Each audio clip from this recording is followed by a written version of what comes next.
خیرکم من تعلم القرآن وعلمہ، تم میں سے بہترین شخص وہ ہے جو قرآن سیکھے اور سکھائے۔ اہدنا الصراط المستقیم، ہمیں سیدھی اور سچی راہ دکھا۔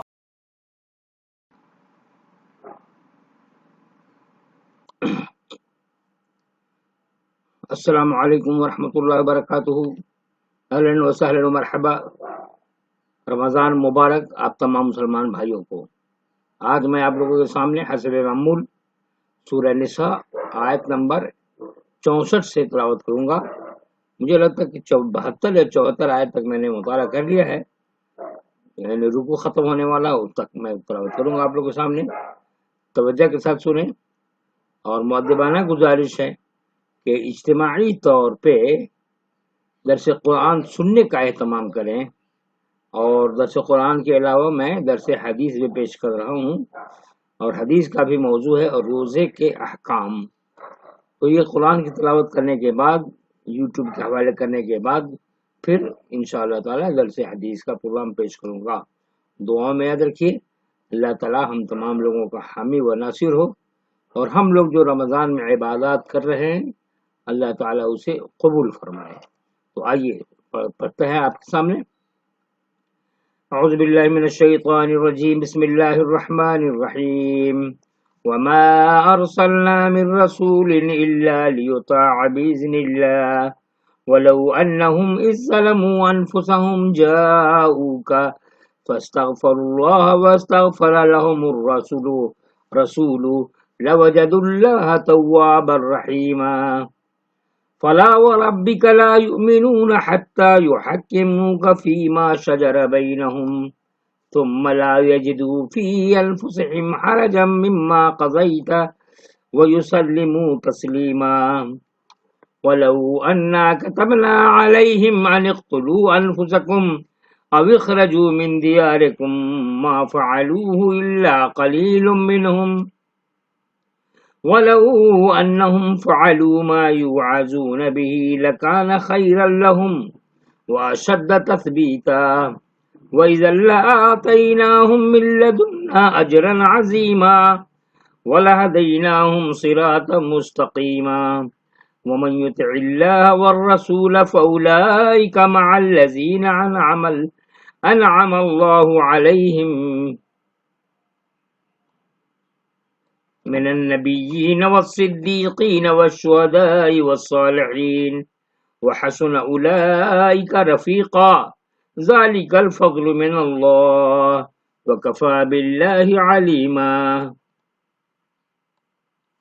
اور ہم نے جو رسول بھیجا اسی لیے بھیجا کہ اللہ کے حکم سے اس کی اطاعت کی جائے، اور اگر وہ جب کہ انہوں نے اپنا برا کیا تھا تمہارے پاس آتے اور اللہ سے معافی چاہتے، اور رسول بھی ان کے لیے معافی چاہتا، تو یقیناً وہ اللہ کو بخشنے والا رحم کرنے والا پاتے۔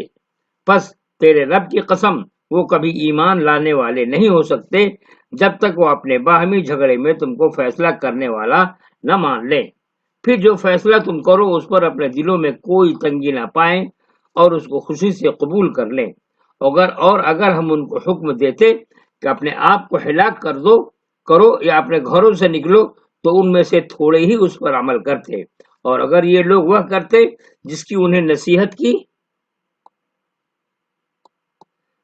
کی جاتی ہے تو ان کے لیے یہ بات بہتر اور ایمان پر ثابت رکھنے والی ہوتی، اور اس وقت ہم ان کو اپنے پاس سے بڑا اجر دیتے اور ان کو سیدھا راستہ دکھاتے۔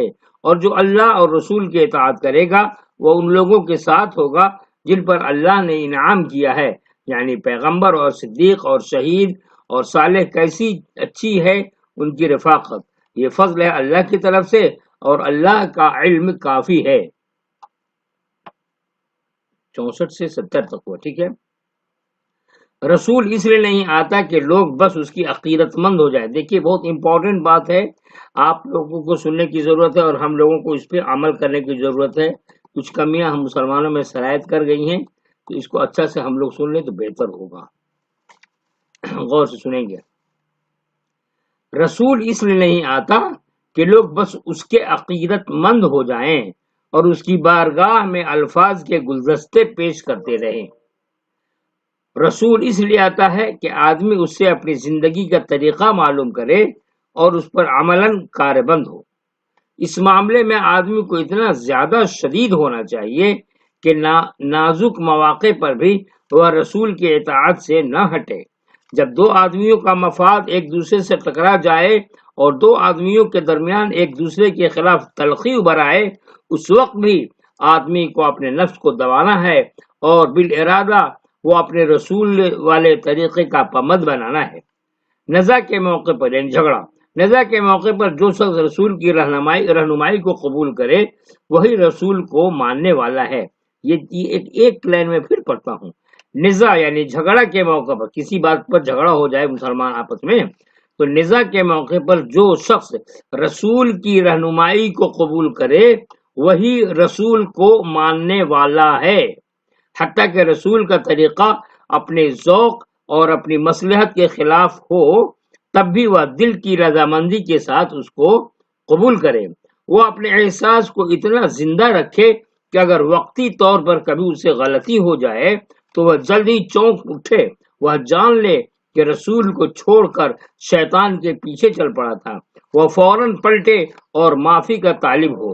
جو شخص نفسیاتی جھٹکوں کے مواقع پر دین پر قائم نہ رہ سکے، اس سے کیا امید کی جا سکتی ہے؟ وہ ان شدید تر مواقع پر ثابت قدم رہے گا جبکہ وطن کو چھوڑ کر اور جان و مال کی قربانی دے کر آدمی کو اپنے ایمان کا ثبوت دینا پڑتا ہے۔ بہت امپورٹنٹ بات ہو رہی ہے۔ نفس پرستی اور مصلحت پسندی زندگی نفس پرستی اور مصلحت پسندی کی زندگی اختیار کرنے کے نتیجے میں آدمی جو سب سے بڑی چیز کھو دیتا ہے وہ صراط مستقیم ہے۔ پھر سے پڑھتا ہوں۔ نفس پرستی اور مصلحت پسندی کی زندگی اختیار کرنے کے نتیجے میں آدمی جو سب سے بڑی چیز کھوتا ہے وہ صراط مستقیم ہے۔ اسی کو ہم لوگ پڑھتے ہیں نا، اہدنا الصراط المستقیم، یعنی وہ راستہ جس کو پکڑ کر آدمی چلتا رہے یہاں تک کہ اپنے رب تک پہنچ جائے۔ یہ راستہ خدا کی کتاب اور رسول کی سنت میں واضح طور پر موجود ہے۔ یہ راستہ خدا کی کتاب اور رسول کی سنت پر واضح طور پر موجود ہے۔ معاف کیجیے گا، ہم مسلمانوں میں علماء کا ایک گروپ ہے، کہتے ہیں کہ ہم لوگ قرآن کو کیا سمجھیں گے، تو عام مسلمانوں کو کیا سمجھیں گے، جب قرآن خود کہہ رہا ہے کہ یہ رسول کی سنت میں واضح، یہ راستہ خدا کی کتاب اور رسول کی سنت میں واضح طور پر موجود ہے، تو کیوں ہم لوگ دوسروں کی کتاب پڑھتے ہیں؟ کیوں نہیں ڈائریکٹ خدا اور رسول کی کتاب پڑھیں؟ جو میں آپ کے سامنے پیش کر رہا ہوں ترجمہ اور تفسیر قرآن اور درس حدیث، آپ لوگوں سے گزارش ہے کہ توجہ کے ساتھ سنیں۔ مگر آدمی جب اپنی سوچ کو تحفظات کا پابند کر لیتا ہے تو وضاحت کے باوجود وہ صراط مستقیم کو نہیں دیکھ پاتا۔ وہ دین کا مطالعہ اپنی خواہشوں اور مصلحتوں کے زیر اثر کرتا ہے، نہ کہ اس کی بے آمر صورت میں۔ ان کے ذہن میں اپنے حسب حال دین کا ایک خود ساختہ تصور قائم ہو جاتا ہے اور ایمان کا مدعی ہو کر بھی ایمان سے محروم رہتا ہے۔ ایسے لوگ اس جنت کے مستحق کیسے ہو سکتے ہیں جہاں وہ لوگ بسائے جائیں گے جنہوں نے ہر قسم کی مصلحتوں سے اوپر اٹھ کر دین کو اختیار کیا تھا؟ وہ لوگ جو خدا کے عہد کو پورا کرنے والے ہیں، جو حق کی گواہی آخری حد تک دینے والے ہیں اور جن کی زندگیاں حد درجہ پاکیزہ ہیں۔ دیکھیے سورہ فاتحہ میں ہے ایاک نعبد و ایاک نستعین، ہم تجھی سے مدد طلب کرتے ہیں اور تجھی سے ہم تیری ہی عبادت کرتے ہیں اور تجھی سے مدد چاہتے ہیں۔ اس آیت پہ غور کیجئے گا۔ ہم مسلمان کہیں اور ادھر بھٹکتے ہیں اور کہتے ہیں کہ اللہ تعالیٰ سے ذرا سفارش کر دو۔ اللہ تعالیٰ کہتا ہے وَنَحْنُ أَقْرَبُ إِلَيْهِ مِنْ حَبْلِ الْوَرِيدِ، ہم تیرے رگ سے بھی زیادہ قریب ہیں۔ اور اللہ کا لاکھ شکر ہے کہ تمام قرآن کا ترجمہ آپ کی زبان میں ہو چکا ہے۔ پھر اللہ ہی کی رحمت ہے، سوشل میڈیا ہے جو میں اپنی بات کو آپ تک پہنچا رہا ہوں۔ اللہ تعالیٰ ہم لوگوں کو ہدایت دے۔ آئیے آگے پڑھتے ہیں، تھوڑا سا اور پڑھ لیتے ہیں۔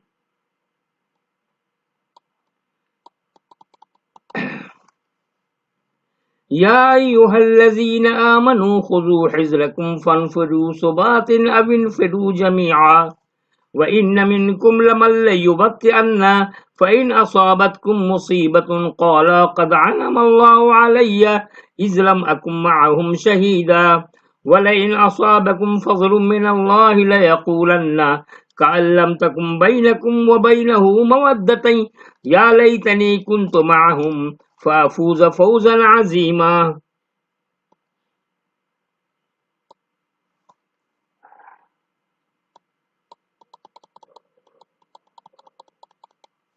فَلْيُقَاتِلْ فِي سَبِيلِ اللَّهِ الَّذِينَ يَشْرُونَ الْحَيَاةَ الدُّنْيَا بِالْآخِرَةِ وَمَنْ يُقَاتِلْ فِي سَبِيلِ اللَّهِ فَيُقْتَلْ أَوْ يَغْلِبْ فَسَوْفَ نُؤْتِيهِ أَجْرًا عَظِيمًا.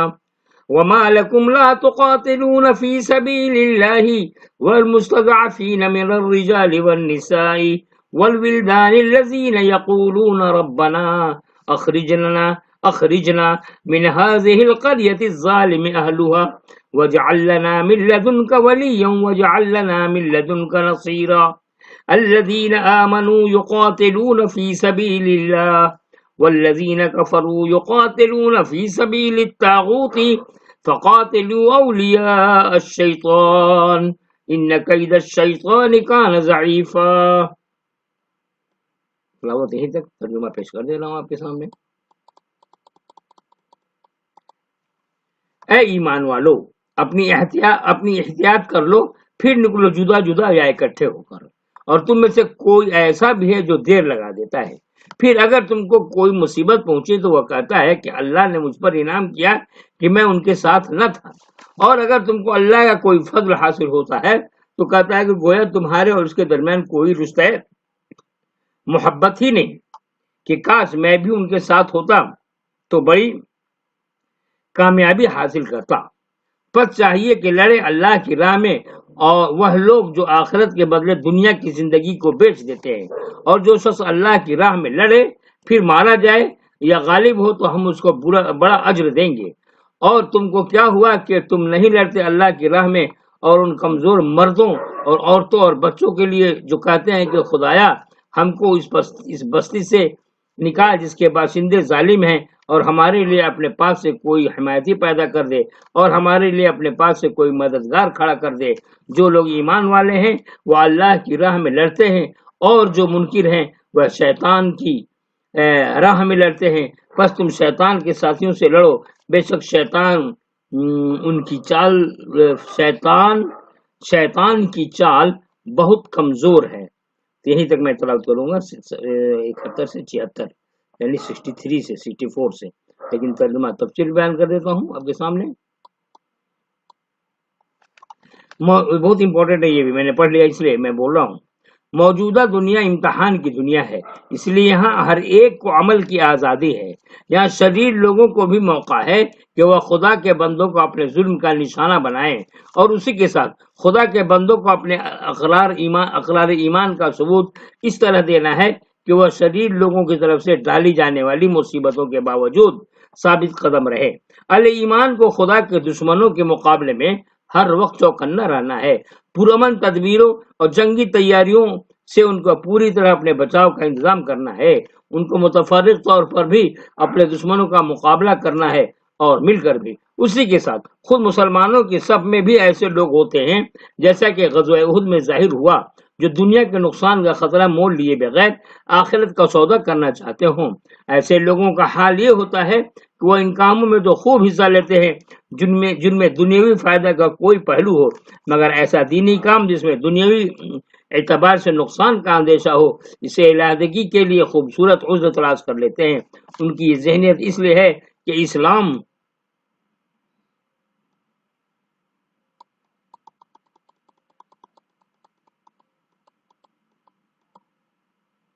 اسلام قبول کرنے کے باوجود عملاً وہ اسی موجودہ دنیا کی سطح پر جی رہے ہیں.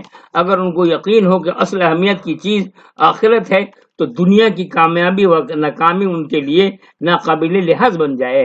اللہ کی راہ کا مجاہد حقیقتاً وہ ہے جو صرف آخرت کا طالب ہو، جو دنیا کے فائدوں اور مصلحتوں کو قربان کر کے اللہ کی راہ میں بڑھے، نہ کہ وہ جو ایسے جہاد کا غازی بننا پسند کرے جس میں کوئی زخم بغیر بڑے بڑے کریڈٹ ملتے ہوں، کوئی زخم لگے بڑے بڑے کریڈٹ ملتے ہوں، جس میں الفاظ بول کر شہرت و عزت کا مقام حاصل ہوتا ہو۔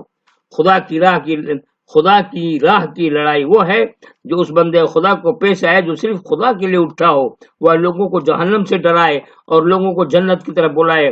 کسی سے وہ مادی یا سیاسی جھگڑا نہ چلے، پھر بھی شریر لوگ اس سے لڑنے کے لیے کھڑے ہو جائیں، اور شیطان کی راہ میں لڑنے والے وہ لوگ ہیں جو کسی بندے خدا سے اس بنا پر لڑیں کہ ان کی باتوں سے ان کی انانیت پر زر پڑتی ہے، اس کے پیغام کے پھیلاؤ میں ان کو اپنا معاشی یا سیاسی خطرہ دکھائی دیتا ہے، اس کے دلائل کو توڑنے کے لیے وہ جارحیت کے سوا اور کوئی دلیل اپنے پاس نہیں پاتے۔